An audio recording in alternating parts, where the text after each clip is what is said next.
அனைத்து இந்திய அண்ணா திராவிட முன்னேற்ற கழகம் ஏறத்தாழ 52 ஆண்டுகள் பயணித்து அதிலே 32 ஆண்டுகள் ஆளுகிற கட்சியாக மகத்தான திட்டங்களை மக்களிடத்திலே முத்திரை பதிக்கின்ற திட்டங்களை அனைத்து இந்திய அண்ணா திராவிட முன்னேற்ற கழகத்திலே புரட்சி தலைவர் எம்ஜிஆர், புரட்சி தலைவி அம்மா, நம்முடைய புரட்சி தமிழர் ஐயா எடப்பாடியார் அவர்கள் வழங்கி இருக்கின்றார். 75 ஆண்டுகள் ஆன திராவிட முன்னேற்ற கழகம் 25 ஆண்டுகள் ஆளுகிற கட்சியிலே அவர்களிடத்திலே முத்திரை பதிக்கிற திட்டம் என்று கேட்டால் அங்கே எந்த திட்டமும் இதுவரை சொல்ல முடியாது. அதிகபட்சமாக பிச்சைக்காரர் ஒழிப்பு திட்டம் தான் கருணாநிதியுடைய முத்திரை பதிக்கிற திட்டமாக இருக்கிறது.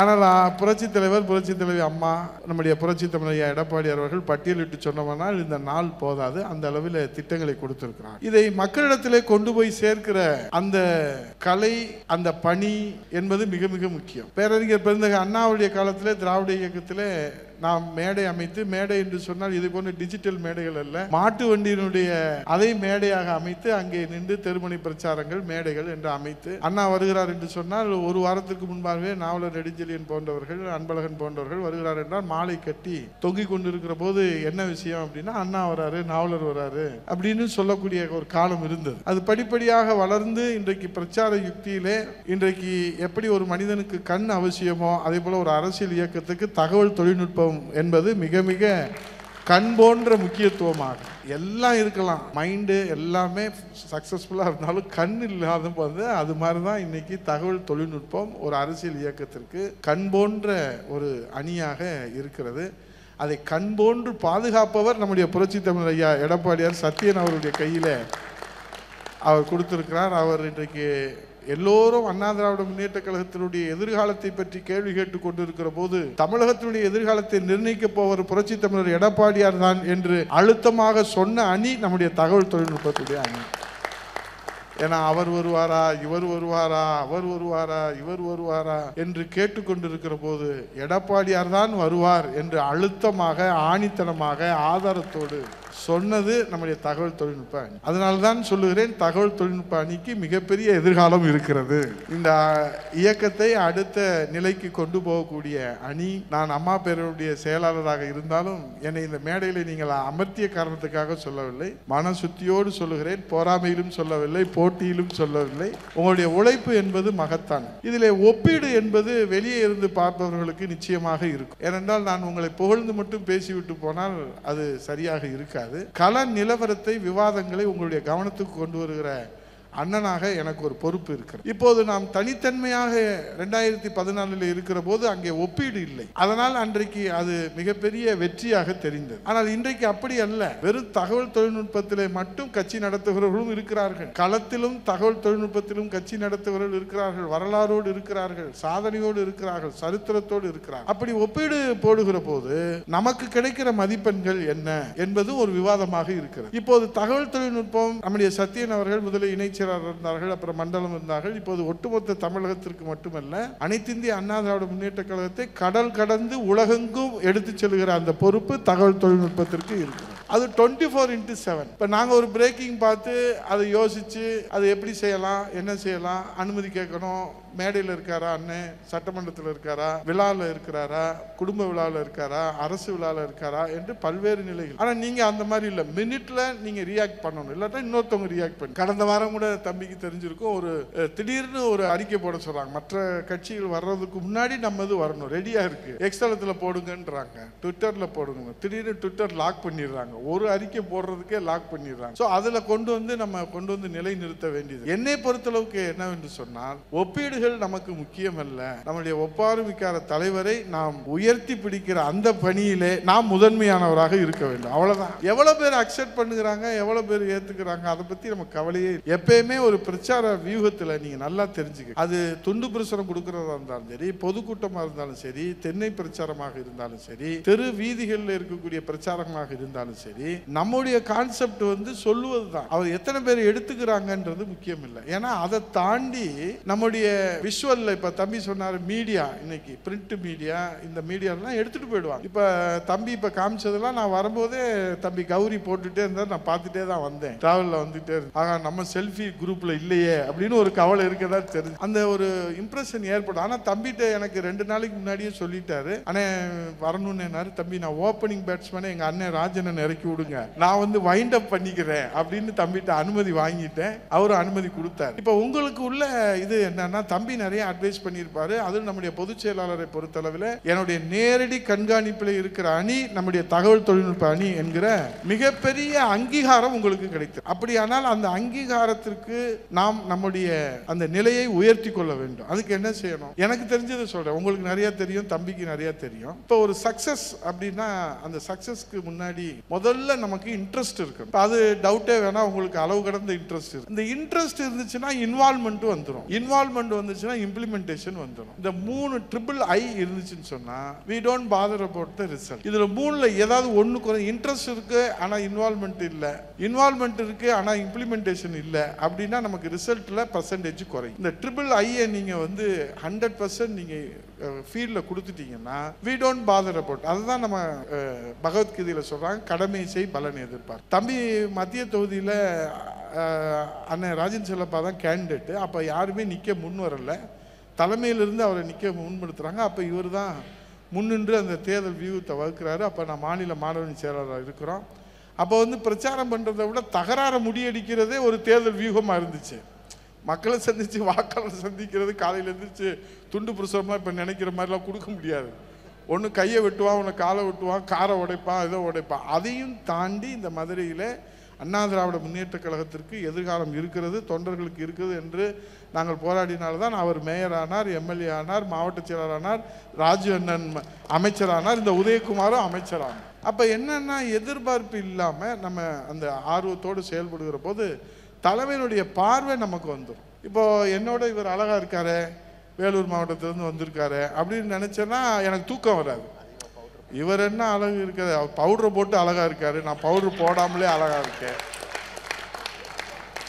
அவர் எப்பயுமே பார்ப்பேன், சத்யன் மெட்ராஸில் போய் குளிச்சு முடி போச்சு. எனக்கு அப்படித்தான். நான் மாணவனியில் இருக்கிற போது நல்லா இருந்துச்சு, மாநில செயலாளர் கொடுத்தவொடனே தான் எனக்கும் போச்சு, அவருக்கு அதே கதை தான். இப்போ இவரை நான் பார்க்குறேன், சத்யன் கூட இருக்கும்போது எப்போ பார்த்தாலும் ஃப்ரெஷ்ஷாக இருக்காரு.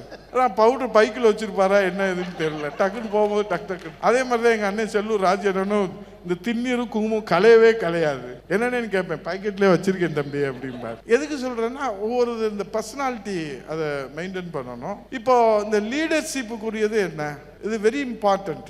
Listening is a very important, the first steps of the leadership. இப்போ சத்யன் சொல்றாரு, நான் லிசன் பண்ணணும், அதை லிசன் பண்ணாதான் லேர்னிங் வரும், லேர்னிங் வந்தால் தான் லீடர்ஷிப் வரும். இப்போ இவ்வளோ பெரிய எஃபர்ட் எடுத்திருக்க உள்ள வருகிற போதே, இது டிஜிட்டல் மேடையில் வருகிற போதே ஒரு பெரிய அரங்கில் வருகிற மாதிரி ஒரு பொதுச் செயலாளர் வந்தால் என்ன ஏற்பாடு செய்யணுமோ அதை ஒரு தொண்டனுக்கும் ஏற்பாடு செய்திருக்கிற பரந்த மனப்பான்மைக்கு சொந்தக்காரர் சத்யன். இப்போ இதே மாதிரி ஒவ்வொரு அணியும், இப்போ மாணவர் அணி ஒரு ஒரு ஒரு வழியில் போகிறாங்க, பேரவை எங்களுக்கு தெரிஞ்சது அந்த இதுதானே. இப்போ நீங்கள் என்ன தான் டிஜிட்டலில் என்ன மேலே கொண்டு வந்தாலும் நாங்கள் உரிமை மேலத்தை அடித்து நாங்கள் ஒரு சைடு போய்கிட்டே இருப்போம்ல. என்னெல்லாம் போட்டு ஒரு மிக்சிங் போட்டு நீங்கள் ஒன்று போட்டால் கூட நாங்கள் ஒன்றுமே இல்லை, எட்ரா அந்த உரிமையை எட்ரா கர்ரு கர்ரு கர்ரு. இப்போ இணையத்தில் வந்தாலும் இரட்டையில் வந்தாலும் சரி, நேரடியாக இரட்டையில் வந்தாலும் நமக்கு தேவை பெட்டியில் இரட்டையில் வரணும், எடப்பாடியார் முதலமைச்சராக வரணும். அப்போ அந்த இடத்துல ஒருத்தர் உரிமை மேலே அவன் அடிச்சுட்டு போகிறான், நமக்கு என்ன இருக்குது? இங்கிட்ட டிஜிட்டலில் நீங்கள் ஒரு அடி அடிச்சு ஆக மொத்தத்தில் என்ன எதிரிக்குன்னா மொத்தமும் இறங்கிட்டாங்கடா களத்தில் அப்படின்னு அவன் நினைக்கணும். இப்போ என்னென்னா, இப்போ இந்த ஒரு 10 டேஸ்க்கு முன்னாடி வரைக்கும் பார்த்தீங்கன்னா, இப்போ நம்ம விழாக்கெல்லாம் போவோம், அண்ணே வணக்கம்ண்ணே வணக்கம்ண்ணேன்னு சொல்லுவோம். இப்போ நீங்களும் விழாக்கு போய், இப்போ கோபி சிவகங்கைக்கு தான் நான் செத்தில் அதனோட போயிட்டு வந்துட்டுருக்கேன். அப்போ போகும்போது வணக்கம்ண்ணே, வணக்கம் வணக்கம் நல்லா இருக்கு. இப்போ என்ன பண்ணால், நம்ம பார்த்துட்டு இவன் என்னடா பண்ணுறான் அப்படின்னு சொல்லி பார்த்துட்டு அவன் வேறான், தம்பி அடுத்து நீங்கள் தான் தம்பி, எடப்பாடிட்ட எப்படியாவது சொல்லுங்க, நாங்கள் தான் தம்பி, நான் சொன்னேன்னு சொல்லுங்க. என்னன்னா, ஒரே ஒரு டின்னர்ல தமிழ்நாட்டினுடைய அரசியலுடைய தலையெழுத்தே மாத்தினது நம்முடைய புரட்சி தமிழ் எடப்பாடி. எந்த விளக்கும் சொல்லவே இல்லைல்ல. பாருங்க, அது இதுன்னு எங்களுக்கெல்லாம் காலையில் பார்த்தா, பத்திரிக்கையை பார்த்தா ஒரு தடவை வயிற்றால போயிட்டு தான் அப்புறம் போவோம் சட்டசபைக்கு. அப்படி எழுதுவான். திடீர்னு என்னடா நேற்று வரைக்கும் நம்ம கூட தான் இருந்தேன், என்னடா இப்படி எழுதுறானே, உண்மையா இருக்குமோ? அவரும் ஏன் பேசாமே இருக்காரு, அமைதியாகவே இருக்காரு, சிரிச்சுக்கிட்டே இருக்காரு, இருக்குமா அப்படி எழுதுறான். அவர்கிட்ட போய் என்னண்ணே அப்படி, ஒன்றுமே இல்லையடா தம்பி அப்படின்ற. சரி என்னடா இவர் பதில், என்னண்ணே பக்கத்தில் உட்காந்து, என்னண்ணே இப்படி அமைதியாரு பேசாம அப்படின்னா, என்னடா எப்படின்னே இருக்கிறது, நெஞ்செல்லாம் வலிக்கிறது, கேள்வி வேற கேட்குறாங்க, என்ன பேசாம என்ன கேள்வி கேட்குறான்னு பாரு அப்படின்றாரு. ஏன்னா முடியல சாமி அப்படின்றாரு. டக்குன்னு வந்து கூப்பிட்டாரு, மத்திய அமைச்சர் வந்தார், பேசணும், வந்தார், டின்னர் சாப்பிட்டார். காலையில் எழுதுறான். நேற்று வரைக்கும் 2வது இடத்துக்கு போட்டின்னு சொன்னவன் அடுத்த நாள் காலையில் எழுதுறான், நீங்கள் கூட்டணி ஆட்சி அமைப்பீர்களா தனியாவே என்ன விளக்கமும் சொல்லலை, எங்கேயும் பிரச்சாரம் பண்ணலை, என்னமோ பண்ணவே இல்லை. அதான் நம்மளுடைய பொதுச் செயலாளர் எதுவுமே பேச எங்களெல்லாம் இருக்க சொன்னார். நாங்கள் போனோம், 3 பேரும் போனோம், பேசினார். அது பெரிய கௌரவம். எல்லாம் பார்த்தோம், எல்லாம் முடிச்சுட்டு அவர் அப்படி டின்னர் வந்துட்டு அப்படி தட்டி கொடுத்துட்டு நம்ம சொல்லிக்கிட்டே இருக்கோம். ஆனால் எல்லாருமே சொல்கிறாங்க எங்கள் தலைமையில் தான் கூட்டணி, நேற்று எங்கள் தலைமையில் தான் கூட்டணி. அண்ணே நீங்கள் எதாவது சொல்லுங்கண்ணே, நம்ம தலைமை பேசாமல் தம்பி அமைதியாக இருக்கு. நேராக மத்திய உள்துறை அமைச்சர் दिल्ली आता में मोदी जी के लीड करेगा, तमिलनाडु में एडपाडी जी लीड करेगा. 500 பேர் உட்காந்து இப்போ நான் சொல்லி என்ன ஆக போகுது, நீங்க சொல்லி என்ன ஆக போகுது? கடவுளே வந்து நேரம் வந்து இவர் தான்ப்பா தலைமை, இவர் தான்ப்பா முதலமைச்சர் சொன்னவருடைய நிலைமை என்ன? சொன்னவர் பக்கத்தில் உட்காந்துருக்காரு. அவர் கேட்குறாரு, அவர் பக்கத்தில் உட்கார வச்சிருக்க. அவனை பார்த்தீங்கன்னா ஏங்க நீங்கள் கட்டாயப்படுத்தி அவரை நீங்கள் நீக்கிருங்க. நோ நோ நோ, அவர் தான் இன்னும் தலைவர் அப்படின்னு சொல்லிட்டு அவர் போயிட்டார் ஃப்ளைட் ஏறி.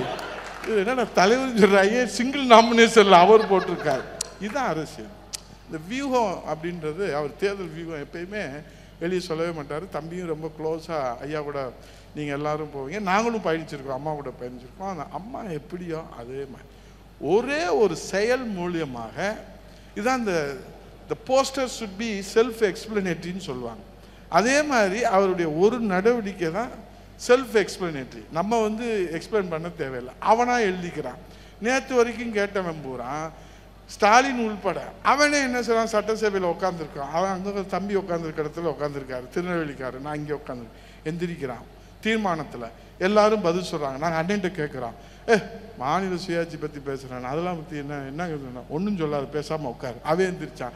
ஆளுங்கட்சி அதிமுக எதுவுமே சொல்லலை அப்படின்னா சபாநாயகர் நெஞ்சு அடிச்சு போயிட்டான். எவனுமே முதலமைச்சர் பேசும்போது குறுக்க பேசக்கூடாது. ஐயா ஐயா அப்படி என்னையா அப்படின்னா எதிர்கட்சி அதிமுகன்னு சொல்லுங்க அப்படி. அப்படியா? அதான் உடனே பதட்டத்தில் சொல்லிட்டேன் அப்படின்னா. ஏன் உனக்கு இந்த பதட்டம்? ஏன்டா அந்த பதட்டம்? ஒரே இது ஆச்சரியப்பட்டு அதான் அரசியல் ஆகும். நாங்கள் ஒன்று வர்றோம் 72ல் பேரவைதி 72ல் நம்பிக்கை இல்லாத தீர்மானம். உடனே 2 தடவை ஏற்கனவே சஸ்பெண்ட் ஆகிட்டான். 3ஆவது தடவை சஸ்பெண்ட் ஆகிட்டா உள்ளே போக முடியாது. அண்ணன் சொல்கிறார், நீ முதல் நாள் நீ ரைஸ் பண்ணு, அடுத்த நாள் நம்ம ரைஸ் பண்ணுறோம், இது மாதிரி மக்கள்கிட்ட சொல்லணும். அவர் தான் தெளிவாக இருக்காங்கல்ல, அனுமதியே தரமாட்டாங்க, எதை கேட்டாலும் அனுமதி தரமாட்டாங்க. ஒன்றும் பிரச்சனை இல்லை. அது எந்திரிக்கிறோம், சார் அனுமதி கொடுங்க. அனுமதி தர முடியாது. ஏன் சார் தர முடியாது? அனுமதி தர முடியாதுன்னா தர முடியாது தான். ஏன் அப்படின்னு இல்லை சார், பேரவை விதி 72ல் அமைச்சர்கள் மீது நம்பிக்கையில்லா தீர்மானம் விவாதிக்கணும், தர முடியாது. ஏன் தர முடியாது? இதெல்லாம் நடந்திருக்கா நடக்கலையா? அது மக்கள் மத்தியில் சொல்லணும். உடனே அண்ணன் சொல்கிறாரு, உடனே எந்திரிச்சு பேசுகிறாரு, தரமாட்டாங்க. காவலர் முத்துக்குமார் செத்து போயிட்டாரு, சட்டம் ஒழுங்கு பிரச்சனை, பேரவை விதி 55ல் தர முடியாது. பேரவை 56 அவை ஒத்தி வைத்து சொன்னோம், தர முடியாது. அப்புறம் எதுக்கு சார் எல்லா இடத்தையும் தூக்கி தூக்கி வெளியே போட்டுறீங்க? கவலைப்படாதீங்க, உங்களை தூக்கி வெளியே மக்கள் போட்டுருவாங்க, அப்புறம் எங்கள் எடப்பாடியார் வந்துடுவார்னு நாங்கள் போய் சொல்லிடுவோம். இப்போ அவனுக்கு என்னென்னா நடுக்கு வந்துருச்சு. நேற்று வரைக்கும் அனுமதி கொடுத்தான், இப்போ கொடுக்க மாட்டான். ஏன்னா அண்ணன் பேசினாருன்னா என்ன ஆகும்? இப்போ அதனால தான் வந்து இந்த நடுக்கத்தில் நீங்கள் போட்டு கிழிச்சு மேய்ஞ்சிட்டீங்க. திருவள்ளூரில் அரசு விழாவில் 63,142 இதுக்கு மேலே எப்படி நடுக்கம் ஏற்படுத்த முடியும்? ஒரு முதலமைச்சர் எழுதி வச்சிருக்கான். அப்போ அவன் எனக்குன்னா உள்ளுக்குள்ளே வயிற்றை கலக்கிட்டே இருக்கு.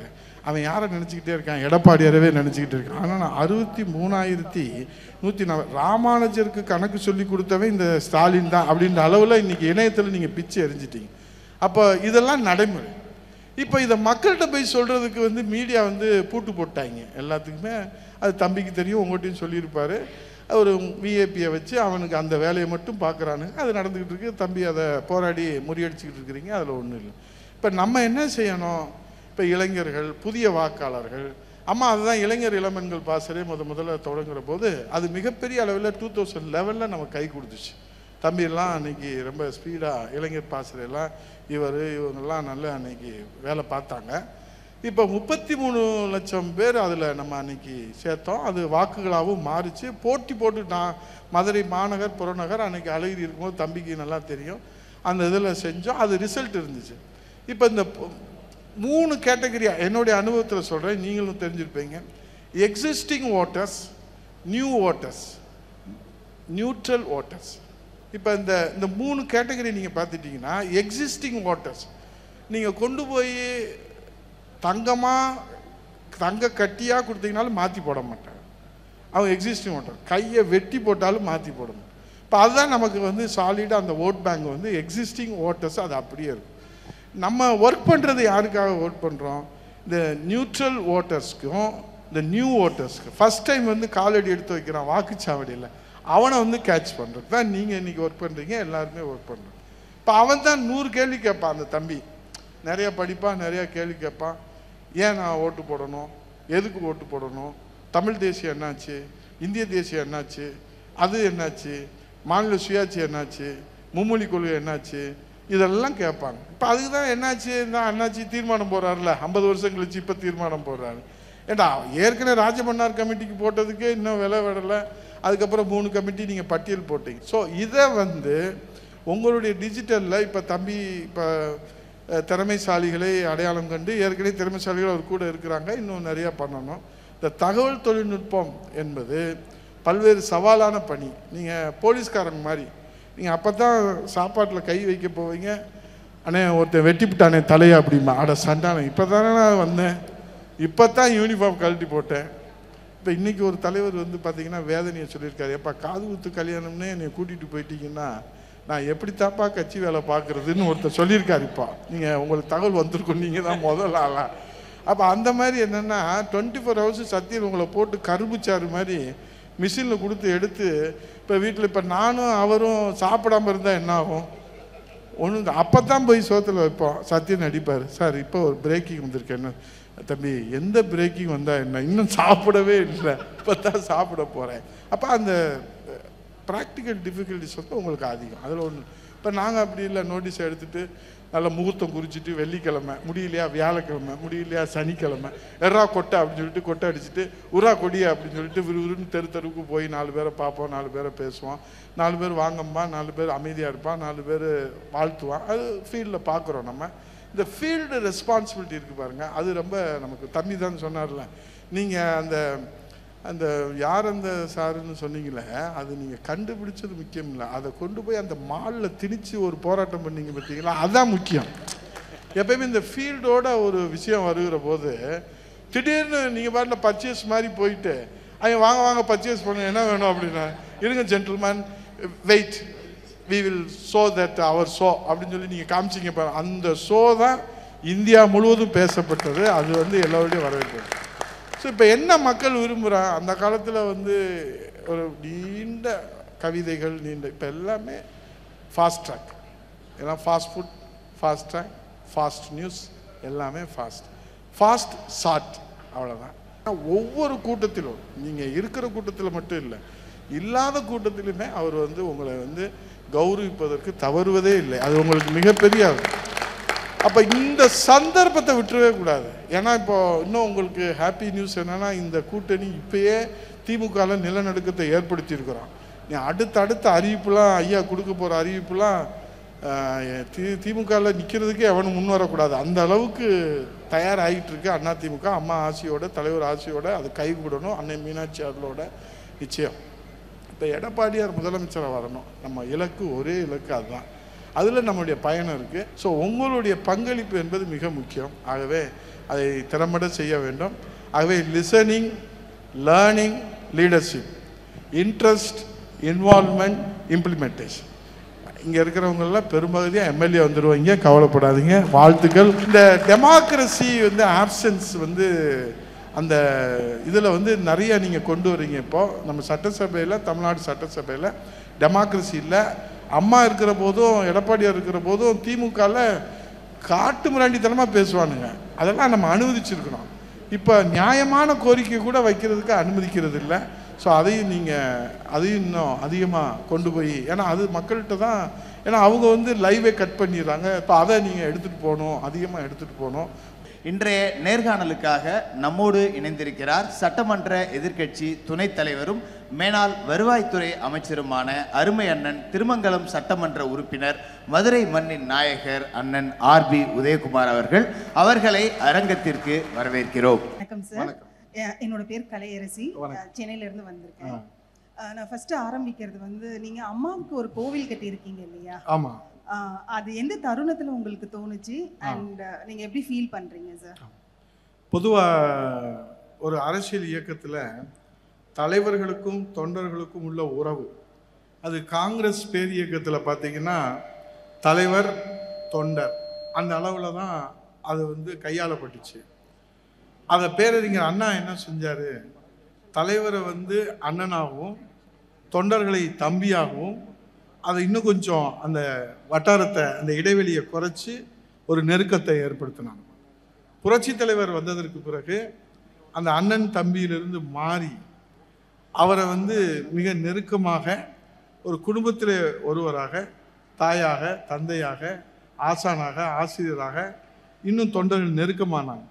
அம்மா வந்ததுக்கு பிறகு அம்மாவை தெய்வமாகவும் தொண்டர்கள் பக்தர்களாகவும், அந்த அம்மா அவர்களை எங்கே பார்த்தாலும் அவருடைய கருணை பார்வை எந்த தொண்டர்கள் மீது படுகிறதோ அவர்கள் அரசியல் இயக்கத்திலே மட்டுமல்ல பொது வாழ்க்கையிலே மிக உயர்ந்த இடத்திற்கு வரக்கூடிய பாக்கியத்தை பெற்றவர்கள். அப்படி அந்த உறவுகளை அம்மா அவர்கள் தெய்வமாக நாம் பார்த்து பொது வெளியிலே அம்மா அவர்களை வாழும் மனித தெய்வம் என்றும் தமிழகுல சாமி என்றும் இதய தெய்வம் என்றும் நாம் அழைக்கிற போது அம்மா அவர்களுடைய அந்த மறைவுக்கு பிறகும் அண்ணா திராவிட முன்னேற்ற கழக தொண்டர்கள் வெறும் சொல்லால் நாம் வாழவில்லை, செயலால் வாழ்கிறோம். அம்மா அவர்கள் தெய்வமாக நாங்கள் அன்றைக்கும் வணங்கினோம், இன்றைக்கும் வணங்குகிறோம், இனி வருகிற தலைமுறையிலும் வணங்குவோம் என்பதற்கு ஒரு அடையாளமாக அந்த பாக்கியத்தை, அம்மா கோயிலை கட்டுகிற பாக்கியத்தை அங்கே கட்டடம் எழுப்பி அது உயிருள்ள கட்டடமாக நம்முடைய புரட்சி தமிழர் ஐயா எடப்பாடி அவருடைய திருக்கரங்களாலே துவங்கி வைக்கக்கூடிய பாக்கியம். அந்த மாதிரி புரட்சி தலைவி அம்மா அவர்களை பார்த்து இந்த நாடு பல நேரங்கள்ல பிரமிச்சு போயிருக்கு. அதே மாதிரி புரட்சி தமிழர் எடப்பாடியார் அவர்களோட நடவடிக்கையில இந்த நேரத்துல நான் புரட்சி தலைவியை பார்த்தேன், புரட்சி தமிழர் புரட்சி தலைவி அம்மா அவர்கள் மேலேயே முடிவெடுக்கிறாரு. இது கிட்டத்தட்ட நான் அம்மா அவர்களோட ஆண் ரூபமா பாக்குறேன் அப்படின்னு நீங்க அவரை பார்த்து பிரமிச்ச ஒரு நிகழ்வை எங்களோட பகிர்ந்துக்க முடியுமா? ஒரு நல்ல கேள்வி. ஏன்னா இப்போ நம்ம அண்ணா திராவிட முன்னேற்ற கழகத்துடைய தொண்டர்கள் எல்லோருமே இருவரும் தெய்வங்களான புரட்சி தலைவர் எம்ஜிஆர், புரட்சி தலைவர் அம்மாவுடைய மறு வடிவம் அப்படின்னு தான் நம்ம பொது வெளியில் அழைக்கிறோம். மறு வடிவம்னா கருணையினும் மறுவடிவம், ஆளுமையினும் மறுவடிவம், தாய் அன்பிலும் மறுவடிவம், அரவணைப்பிலும் மறுவடிவம், மதி நுட்பத்திலும் மறுவடிவம், தொலைநோக்கு சிந்தனையிலும் மறுவடிவம். இது அம்மா அவர்களுக்கும் தலைவர் அவர்களுக்கும் இருக்கிறது, புரட்சி தமிழர் ஐயா எடப்பாடி அவர்களுக்கும் இருக்கிறது. அருமை சகோதரர் கேட்ட கேள்வியிலே அம்மா அவர்களுடைய தைரியம், அதுதான் இன்றைக்கு புரட்சி தமிழர் ஐயா எடப்பாடி அவர்கள் ஒரு முடிவு எடுத்து விட்டால் எடுப்பதற்கு முன்பாக பல முறை யோசிப்பார்கள் அம்மா அவர்கள். அது எடுத்து விட்டால் அது ஆண்டவன் உத்தரவுக்கு இணங்க அந்த உத்தரவிலே மாற்றம் இருக்காது. there is no appeal, it's a supreme court order. அதுக்கு மேலே 3 பெஞ்சுக்கு மேலே அதுக்கு மேலெல்லாம் கருணை மனு தான் போட முடியுமே தவிர அப்பீல் இருக்காது. அம்மா அவர்கள் எப்படி அந்த நிர்வாகத்தை கையாண்டார்கள், கருணை இருக்கும், தெய்வ அன்பு இருக்கும், தாய் அன்பு இருக்கும், ஆசிரியர் கண்டிப்பு இருக்கும், அதே நேரத்தில் தைரியமான முடிவாக இருக்கும். அதைத்தான் தமிழ்நாட்டு மக்கள் விரும்புவார்கள். அதில் தான் அம்மா அவர்களும் எதிரியும் சொல்லக்கூடிய குணாதிசயமாக இந்த மன உறுதி, தைரியம். இன்னைக்கு சட்டசபையிலே எந்த கட்சிகளும் இன்றைக்கு இருக்கக்கூடிய நாட்டில் இருக்கிற பிரச்சனைகளை பேசுவதற்கு முன் வருவதே இல்லை. வருகிற போதே பெரிய ஜால்ராவை கொண்டு வந்து அவர்கள் ஜால்ரா அடிக்கிற வேலையை தவிர வேறு எந்த இதுவும் பார்க்கணும். ஒரே கட்சி, ஒரே தலைவர், நம்முடைய அனைத்து இந்திய அண்ணா திராவிட முன்னேற்ற கழகத்துடைய பொதுச் செயலாளர் புரட்சி தமிழர் எடப்பாடியார் மட்டும்தான் இன்றைக்கு சட்டமன்றத்திலும் மக்கள் மன்றத்திலும் நெஞ்சுரத்தோடு தைரியத்தோடு மக்களுக்காக உரிமை குரல் எழுப்புகிற தலைவர். இது அம்மாவுடைய குணம். இது எடப்பாடி அவர்களிடத்திலே நாங்கள் பார்த்தது, வியந்தது, மக்கள் இன்றைக்கு வரவேற்கக்கூடிய குணம். உங்களை ஒரு அரசியல்வாதியாக இல்லாமல் ஒரு தனிப்பட்ட ஆளுமையாக பார்த்து இந்த கேள்வியை நான் கேட்கணும்னு நினைக்கிறேன். உங்களுடைய இந்த தமிழ் அப்படியே ஒரு நீரோடை மாதிரி, அந்த மாதிரியும் ரொம்ப அழகாக பேசுவீங்க. 2 நாட்களுக்கு முன்னாடி நீங்கள் சேகர்பாபு அவர்களை குறித்து மீடியாக்களுக்கு பேட்டி கொடுத்த போது அப்போ கூட என்னென்னா கடினமான வார்த்தைகளை கூட மிக அழுத்தம் திருத்தமாக, ஆனால் அது எதிராளியின் மனத்தில் போய் பதிகிற மாதிரியான கேள்விகளையும் சொல்கிறீங்க. அட் த சேம் டைம் நீங்கள் வந்து ஜனநாயகத்தை பற்றின விஷயங்களை பேசும்போது, ஜனநாயகம் அப்படிங்கிறதுக்கு ஒரு டெஃபினேஷன் கொடுக்கும்போது அதை ஆங்கிலத்தில் மிக தெளிவாகவும் அழகாகவும் சொல்கிறீங்க. அப்போ உங்களுடைய பேச்சாற்றல் அதில் வந்து ஹியூமர் சென்ஸுங்கிறது எந்த நேரத்துலையும் தவிர்க்கவே முடியாத ஒரு விஷயமாகவும் இருக்குது. ஒரு சீரியஸான பர்சனாலிட்டியாகவும் நீங்கள் சில சமயங்களில் தெரியுறீங்க. சட்டசபை விட்டு வெளியே வரும்போது நீங்கள் போடுகின்ற அந்த கோஷங்கள் இருக்கு இல்லையா, அந்த முழக்கம் வந்து அதை பார்க்கின்ற எல்லாரையுமே அந்த நேரம் அப்படியே வீர்குண்டி இழ வைக்கிற மாதிரியான கோஷங்களையும் நீங்கள் எழுப்புறீங்க. ஆங்கிலத்திலும் ஒரு அதீத புலமை இருக்கின்றது, தமிழ்லையும் ஒரு தெளிவான உச்சரிப்பும். ஏன்னா மதுரையில் யாருமே லா வந்து சரியாக உச்சரித்து நாங்கள் பார்த்தது கிடையாது. நீங்கள் எப்போதும் எல்லா இடங்கள்லையும் அந்த லா, தமிழின் சிறப்பான லாவை வந்து ரொம்ப அழகாக உச்சரிச்சுக்கிட்டு இருக்கிறீங்க. ஸோ அந்த மொழி ஆளுமை அப்படிங்கிறது உங்கள் கல்வி கொடுத்ததா இல்லை இயல்பிலேயே நீங்கள் யாராவது பார்த்து கற்றுக்கிட்டீங்களா அப்படிங்கிறத தெரிஞ்சுக்கணும்னு நினைக்கிறேன் சார். இந்த கேள்விக்கு முன்னாடி ஒரே ஒரு கருத்து மட்டும் சொல்லணும். நீங்கள் பார்க்குறவங்க யாரும் என் மேலே சந்தேகப்பட வேண்டாம். இது நான் எழுதி கொடுத்து சகோதரி சொல்லலை, அவங்களா உண்மையாகவே ஒருவேளை சத்தியனை எழுதி கொடுத்துருக்கலாம். ஏன்னா என்னைய மனசு குளிர்விக்கிறதுக்காக. ஏன்னா என் பேச்சை நானே இவ்வளோ ரசித்ததில்லை. இது எப்படின்னா, ஒரு மேடையில் ஒருத்தர் ரொம்ப நேரம் பேசிக்கிட்டே இருக்கிறான், இருக்கிறவங்க எல்லாருமே பார்த்துக்கிட்டே இருக்காங்க, யாருமே கைத்தட்டலை. வெளியிருந்து ஒருத்தன் ஓடி வந்து அவரை கட்டி பிடிச்சி, உங்களுடைய பேச்சு எங்கேயோ போயிடுச்சுனே அப்படின்னா, என் முடிவவே மாற்றிருச்சு அப்படின்னா, இது நீங்களும் கேட்டிருப்பீங்க. அவனுக்கு உடனே ஆச்சரியம், என்னடா இங்கே 2000 பேர் உட்காந்துருக்கிறாங்க, ஒரு மனித நேயம் கூட இல்லையா, நம்மளை பாராட்டலை. இந்த ஜென்டில்மேன் பாராட்டுற தம்பி, நான் தெரிஞ்சுக்கணும்னு ஆசைப்பட்றேன், என்ன முடிவு எடுத்தீங்க, என்னம்மா? இல்லை தம்பி, வாழ்க்கையில் வெறுத்து போய் தற்கொலை பண்ணிக்கலான்னு இந்த பக்கத்து போனேன், உன் பேச்சு என் காதில் விழுந்துச்சு. இவ்வளவு மோசமாக பேசுகிற இவனே உயிரோடு இருக்கிற போது நம்ம ஏன் உயிரோடு இருக்கக்கூடாதுன்னு என் முடிவை மாற்றிக்கிட்டேன்னு. அந்த மாதிரி சகோதரியை நான் டிவியில் பார்த்துருக்கேன், ரசிச்சிருக்கிறேன். ஆனால் என் பேச்சை இவ்வளோ தூரத்துக்கு அவங்க ரசித்து பார்த்தது வந்து உண்மையாக சத்தியமாக நான் எழுதி கொடுத்து அவங்க பேசலை, அவங்களா பேசியிருக்கிறாங்க. அதில் இப்போ நான் பதிலுக்கு வந்துடுறேன் சிஸ்டர். ஒரே ஒரு வன்மையான எதிர்ப்பு இந்த இடத்துல தெரிவிச்சிடறேன். என்ன சத்தியம்? ஒரு வன்மையான எதிர்ப்புனே மதுரைக்காரங்களுக்கு இது எப்படி வந்து அதனாலதான் நான் எழுதி கொடுக்கலன்னு சொல்லிட்டேன். ஒருவேளை நீங்க எழுதி கொடுத்தா இதுல இருந்து நானே எழுதி கொடுக்கலன்னு தெரிஞ்சுக்கீங்க. அதான் சார். இப்போ அதெல்லாம் சகோதரி வந்து நம்மளை இம்ப்ரெஸ், எப்பயுமே கேள்வி கேட்குறவங்க வந்து என்னன்னா பதில் சொல்றவங்கள உள்ள இழுத்து போடணுன்றதுல அது ஒரு கலை, கேள்வி கேட்கறதுல அந்த கலையை கையாண்டு தான் அவங்க இருக்கிறாங்க. இப்போ ஒன்றும் இல்லை சிஸ்டர், கொங்கு தமிழ் இருக்குது, நம்ம சென்னை தமிழ் இருக்குது, திருநெல்வேலி தமிழ் தம்பிகள் பேசுவாங்க.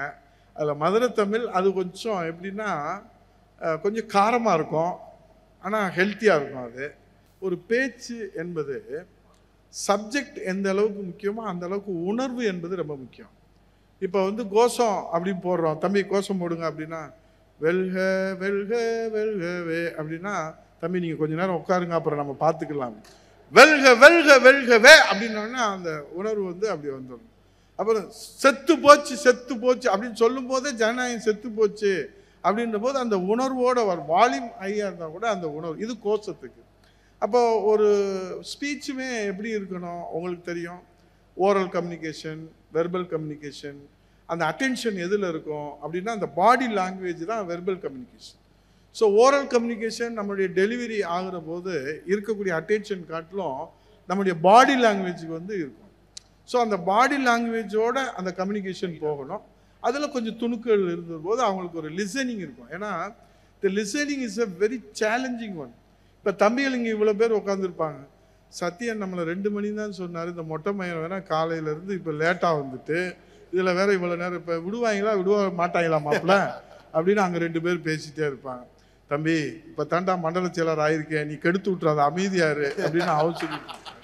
இப்போ என்ன, இப்போ நம்ம எத்தனை மணி டிஃபன் வேறு ரெடியாக இருக்குன்னு சத்தியன்னு சொல்கிறாரு. விட்டால் நேரம் மாப்பிள்ள, இது பஸ்ஸு ட்ரெயின் எல்லாமே போயிடுச்சு மாப்பிள்ள, விடு காரை வச்சு போவோம், மண்டல செயலர் ஆனும்ல, எம்எல்ஏ ஆனும்ல அப்படின்னு.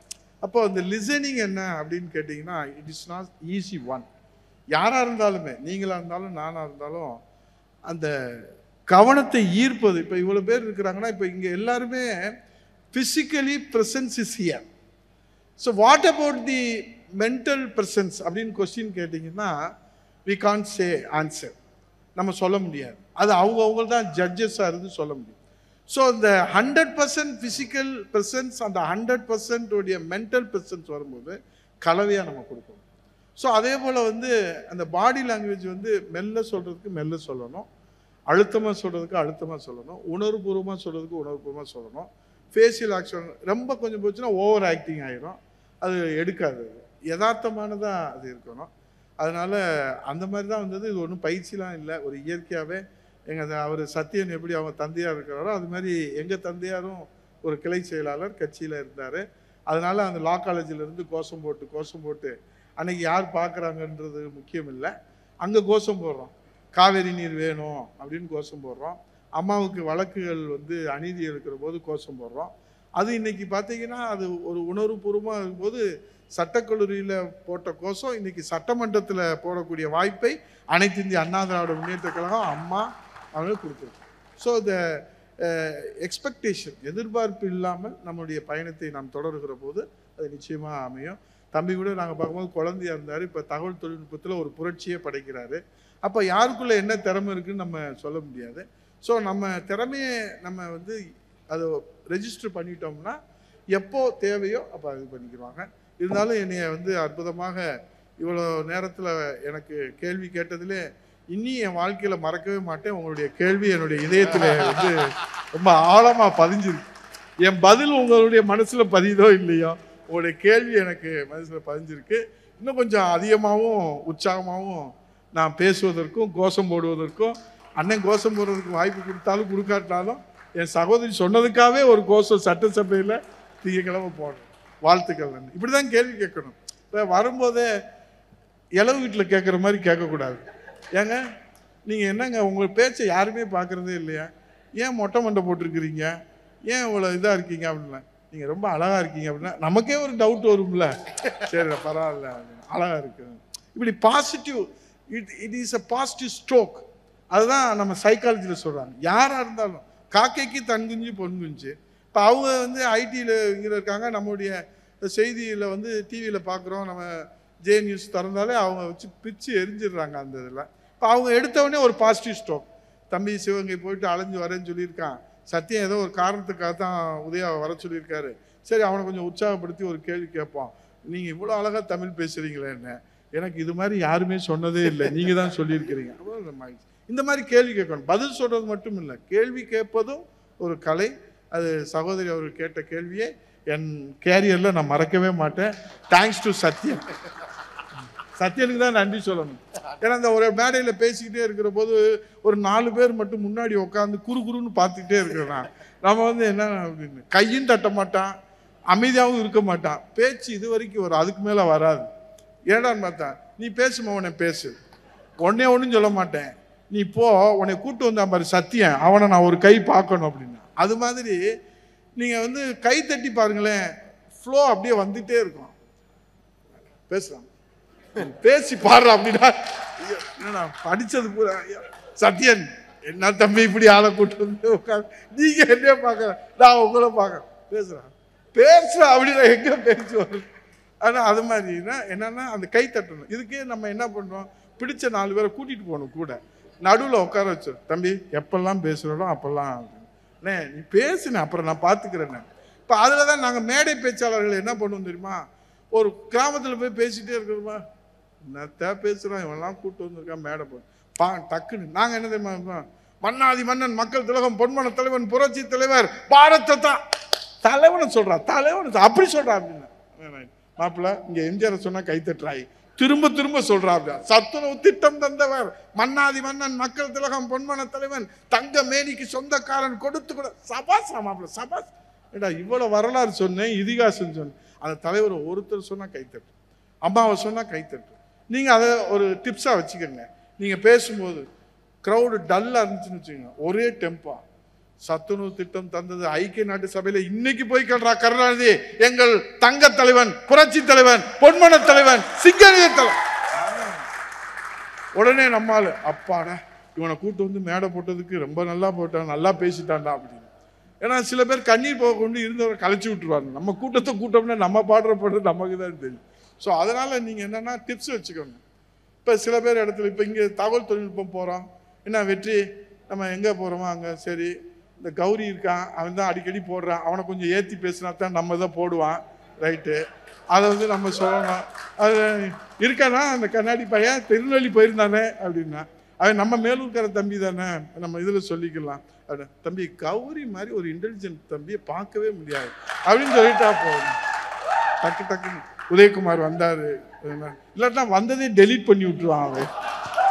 அவரை என்ன பண்ணுற, ஏன்னா நான் திருப்பி பார்க்குறேன், ஏன்னா கௌரி வந்துட்டே இருக்கு, நம்ம காணமே அப்படின்னு.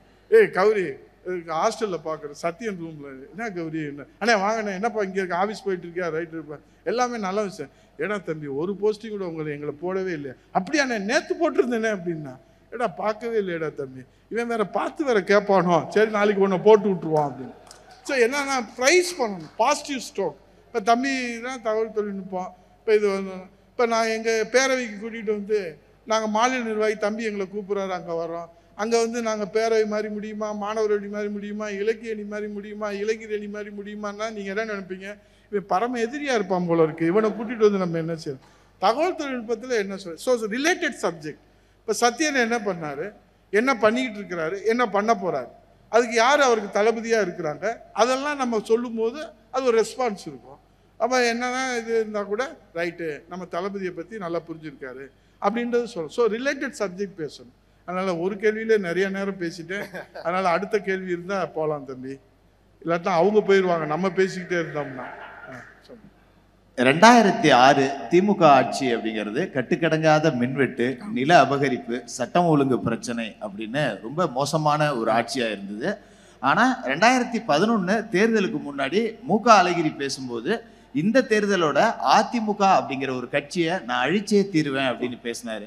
அதே 2006 விட மோசமான ஒரு ஆட்சி அப்படிங்கிறது தான் இப்பவும் நடந்துகிட்டு இருக்கு. ஆனா இப்பவும் அன்னைக்கு அழகிரி பேசின அதே வார்த்தைகளை தான் பேசுறாங்க, நாங்க 200 தொகுதிகளுக்கு மேல் வெல்வோம் அப்படின்னு. 2011 திமுக வீராவேசம் பேசிட்டு எதிர்கட்சி அந்தஸ்து கூட இல்லாம போச்சு. 2026 அந்த வரலாறு திரும்பும் அப்படின்னு நீங்க நினைக்கிறீங்களா? நிச்சயமா நல்ல கேள்வி. இப்போ 2006 இந்த மின்வெட்டுன்றது அமைச்சரே சட்டமன்றத்தில் ஆற்காடு வீராசாமி ஒப்புதல் வாக்குமூலம் கொடுத்தார். தடையில்லாத மின்சாரம். அம்மா இருக்கிற போது மின்மிகை மாநிலமாக இருந்த தமிழகம், அங்கே திமுக ஆட்சியில் உற்பத்தி பாதிக்கப்பட்டுச்சு. தேவைக்கும் உற்பத்திக்கும் ஒரு பெரிய இடைவெளி வந்தது. அதை வந்து நம்ம மக்கள்கிட்ட கொண்டு போனோம். ஒவ்வொரு டிஸ்ட்ரிக்ட்லேயும் அம்மாவே லிஸ்ட் எடுத்து வச்சுருப்பாங்க. அப்போ 45 மாவட்டம், அது 50 மாவட்டமாக வந்தது. ஒவ்வொரு மாவட்டத்திலும் எவ்வளவு ஆர்ப்பாட்டம் போராட்டம் இதுக்காக நடத்தியிருக்கிறோம் அப்படின்றத அம்மா வந்து இது பண்ணுவாங்க. அப்போ மக்கள்கிட்ட வந்து 2G ஸ்பெக்ட்ரமாக இருக்கட்டும், இந்த மின்சார கட்டணமாக இருக்கட்டும், இந்த தடை மின்சாரமாக இருக்கட்டும், இதெல்லாம் பிரச்சனையை மக்கள்கிட்ட கொண்டு போனோம். அதே மாதிரி தான் இப்பையும். அன்னைக்கு இருந்த மீடியா சப்போர்ட் இன்னைக்கு நமக்கு இல்லை என்று சொன்னாலும் கூட இன்னைக்கு மக்கள்கிட்ட மிகப்பெரிய ஒரு வெறுப்பு வந்து இந்த ஆட்சியின் மீது இருக்குது. அதுக்கு காரணம் மின்சார கட்டண உயர்வு, சொத்து வரி உயர்வு, 1000 பிரச்சனைகள் சொல்லலாம், உங்களுக்கு நல்லா தெரியும். இப்போ இதில் நம்ம மக்கள்கிட்ட கொண்டு போகிறதுல தான் நம்ம இன்னும் கொஞ்சம் வேகம் எடுக்கணும்.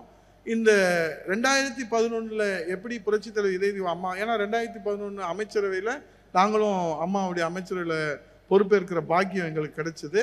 அன்னைக்கு தகவல் தொழில்நுட்பத்துறை அமைச்சராக சாத்தூர் சட்டமன்ற உறுப்பினராக பொறுப்பேற்றோம். அன்னைக்கு மாணவர் அணியாக நாங்கள் இருந்து பணியாற்றினோம். அன்னைக்கு எல்லோருமே நம்ம மிகப்பெரிய அளவில் அந்த ஒர்க் பண்ணோம். நீங்கள் கேட்ட அந்த அழகிரின்னு சொல்கிறதுக்கு மட்டும், அழகிரி மட்டும் இல்லை, யார் ஒருவர் அண்ணா திராவிட முன்னேற்ற கழகம் இருக்காது என்று சொல்லுகிறார்களோ அவர்கள்தான் வரலாற்றிலே இல்லாமல் போயிருக்கிறார்களே தவிர அண்ணா திராவிட முன்னேற்ற கழகம் தொடர்ந்து இருக்கிறது. அதுக்கு என்ன காரணம் அப்படின்னா, இதை துவங்கின தலைவர் வந்து அதிகாரத்துக்கோ அல்லது முதலமைச்சர் ஆகணும்னா இல்லை, அவர் ஒரு திராவிட இயக்கத்தில் பயணிக்கிறாரு, அவருக்கு நெருக்கடி வருது, வாரிசு அரசியலுக்காக அவருக்கு நெருக்கடி கொடுக்குறாங்க, அழுத்தம் கொடுக்குறாங்க. அப்பையும் அவர் அதை கடந்து தான் போகிறாரு. ஆனாலும் அவர் இருக்கவே கூடாதுன்னு ஒரு நிலை வருகிற போது தொண்டர்கள் எல்லோரும், அன்றைக்கு மன்றங்களாக இருந்த மன்றத்தினுடைய அந்த ரசிகர்கள் எல்லோரும் ஒன்று சேர்ந்து தான் அவரை கட்சி கொடுக்கும் போது விசிலடிச்சான் குஞ்சுகள் என்ன செய்ய முடியும் என்று சொல்கிறார்கள். ஆகவே உலகத்திலே ஏழைகளுக்காக, எளியவர்களுக்காக, சாமானியர்களுக்காக, உழைப்பவர்களுக்காக ஒரு கட்சியை துவங்கியவர், தொண்டர்களுக்காக துவங்கியவர், மக்களுக்காக துவங்கியவர். மனிதர் அல்ல, மனித புனிதர்.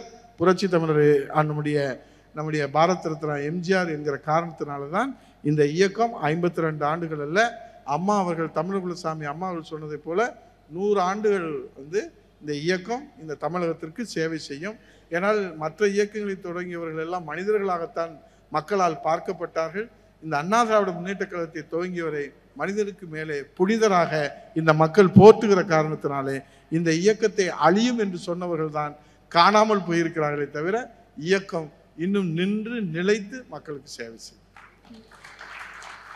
தனக்கு தானே பாராட்டு விழா எடுத்துக்கிறதுல கருணாநிதி அவர்கள் ரொம்பவே புலகாங்கிதம் அடைவார். இன்னைக்கு அவரோட மகன் ஸ்டாலின் அவர்களும் அதை தான் செய்கிறாரு. எடுத்துக்காட்டா இந்த மதுரை மண்ணிலேயே அரிட்டாப்பட்டி டங்ஷன் சுரங்க விவகாரம், இதை முன்னெடுத்ததே அவங்க தான், இதுக்கு கடிதம் எழுதினதே அவங்க தான், ஆனால் அதை நாங்கள் தான் தடுத்தோம் அப்படின்னு தனக்குத்தானே புகழாரம் சூட்டுகிறாரு. பாசத்தலைவனுக்கு பாராட்டு விழா கண்ட கருணாநிதியோட மகன். ஸ்டாலின் இஸ் மோஸ்ட் டேஞ்சரஸ் தென் கருணாநிதி. மக்களை வஞ்சிக்கிறது இல்லையா, இல்லை தனக்குத்தானே பாராட்டு விழா எடுத்துக்கிறது இல்லையா, இல்லை சட்டம் ஒழுங்க சந்தி சிரிக்க வைக்கிறது இல்லையா, இல்லை ஒட்டுமொத்தமாக திமுகவே மக்கள் விரோதம் தான் அப்படின்னு சொல்கிறீங்களா? இப்போ நீங்கள் ஒரே கேள்வியில் நிறைய கேள்வி கேட்டிருக்கிறீங்க. இப்போ பாராட்டு விழா எதற்கு அப்படின்னு நம்ம பார்த்தோம்னா, இருக்கிற பிரச்சனைகளை திசை திருப்பணும். இப்போ மக்கள்கிட்ட மிகப்பெரிய அளவில் ஒரு அதிருப்தி இருக்கிற போது என்னென்னா, இப்போ ஊரெல்லாம் ஒரே கரைச்சலாக இருக்குன்னா ஒரு திருவிழாவை நடத்திட்டோம்னா கரைச்சலை எல்லோரும் மறந்துடுவாங்க. திருவிழாவில் அங்கே கலை நிகழ்ச்சி, பஞ்சு மிட்டாய், ராட்டினம் அது இதுன்னு வந்தோடனே எல்லோரும் கவனம் அதில் போயிடும். ஸோ இந்த பாராட்டு விழாவும் அப்படித்தான். இருக்கிற பிரச்சனைகளை மடைமாற்றம் திசை திருப்புவதற்காக அது செய்யப்படுகிறது. அதில் கருணாநிதியை விஞ்சியவர் ஸ்டாலின். ஏன்னா தினந்தோறும் நிகழ்ச்சி, டிவியை திறந்தால் அவர் தான் இருக்கணும். அதுக்கு ஏதாவது ஒரு ட்ராமா ரெடி பண்ணிக்கிறாங்க, தீர்மானம் போடுவாங்க, குழு போடுவாங்க, அதுக்கு ஒரு பாராட்டு கொடுப்பாங்க, நலத்திட்டங்கள்னு சொல்லுவாங்க, கொடுத்ததையே திருப்பி கொடுப்பாங்க. இது இல்லை. இந்த டங்ஷனை பொறுத்த அளவுக்கு நீங்கள் அழகாக சொன்னீங்க, கெடுத்தவனே அவன்தான், ஆனால் அவன் தான் இன்னைக்கு நாங்கள் புனிதமாக்குறோம் அப்படின்னு சொல்கிறத யாரும் ஏற்றுக்கிற தயாராக இல்லை. அது ஒரு ஏமாற்று வேலை, அது மக்கள் மத்தியில் எடுபடாது. ஏன்னா இதை விட விழா நடத்தியவர்கள் எல்லாம் அரசியலில் காணாமல் போயிருக்கிறார்கள். தமிழ்நாட்டுடைய வாக்காளர்களும் மக்களும் ரொம்ப தெளிவானவர்கள். அவர்களை ஒரு காலத்திலும் நாம் ஏமாற்ற முடியாது.